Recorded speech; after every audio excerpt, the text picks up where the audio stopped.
இன்னாருன்னு சொன்னால் புரியுமா? அது கொஞ்சி கொஞ்சி பேசுறது கண்ணில் தெரியுமா? உலகே அழிஞ்சாலும் உன் உருவம் அழியாதே.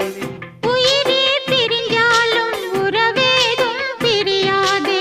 உண்ணாமல் உறங்காமல் உன்னால் தவிக்கும் பொண்ணு மணியின் நெஞ்சுக்குள்ளே இன்னாருன்னு சொன்னால் புரியுமா? அது கொஞ்சி